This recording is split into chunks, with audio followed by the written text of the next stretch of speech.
Well, Thanksgiving is a time when a lot of families will get together after maybe being apart for a long time. So, how can you make sure you have a smooth Thanksgiving get-together? Well, you ask the experts. That's how.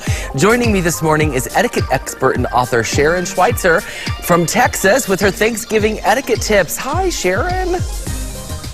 Good morning. How are you? Good. It's been a long time since we've been able to chat, and what a great subject. So let's dive right in. You know, it is a little different this year because some people are getting back together for the first time after the pandemic. So what kind of tips do you have to make this Thanksgiving smooth and drama-free? Well, there are a number of things that we can do, and thank you for having me back on your show. It's always a pleasure. The first thing you want to do is when you extend that invitation or receive that invitation, make sure the communication is really clear about what the safety protocols and expectations are. So as a host, let the guests know, are you going to have social distancing? Is there going to be ventilation? Do you expect them to be vaccinated?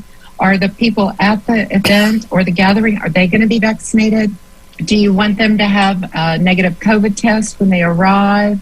Do you want them to have or bring masks? You know, communicate that so people can make a decision. Do they want to attend or not attend? Because remember, there are people who are immune compromised and they need to make that decision carefully.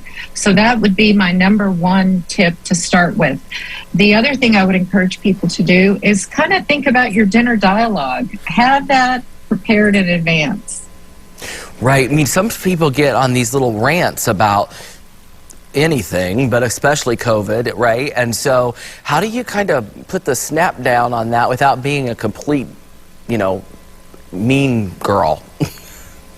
Right. You don't want to be a mean, but as the host, you do have the option and the grace to control the direction of the conversation. So what you can do is, as the host or hostess, say, okay, we're going to have conversations set aside and be ready. Talk about pets, potential maybe travel, talk about Nobel Prize winners, recent books you've read, whatever you may be binge watching on Netflix or Amazon Prime, or whatever TV show that you are watching. Many people are binge watching right now. A lot of the shows have come out.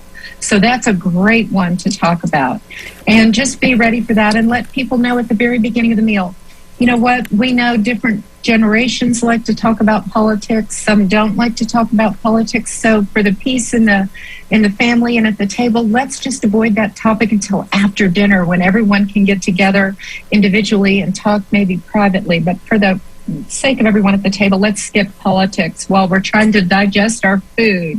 And it's a great way to, like you've said, create a toast, kind of start the meal, or a prayer, if you will, and you can kind of address some of that diplomatically within the toast or the prayer. That's right. You can. You can kind of set the tone, let folks know, hey, here's what we'd like to request of you. And as a guest, it behooves you, if you want to be invited back, to take the lead from the host and follow that. Now, some guests aren't going to do that, but maybe they're not going to get invited back next year. Or maybe you have to invite Uncle Rodney to help you in the kitchen, or take him into the spare bedroom and tell him that he needs to calm himself down. That's right. Privately. This isn't the time or the place. Right. That's right. That's Uncle right. Uncle Rodney is always a problem.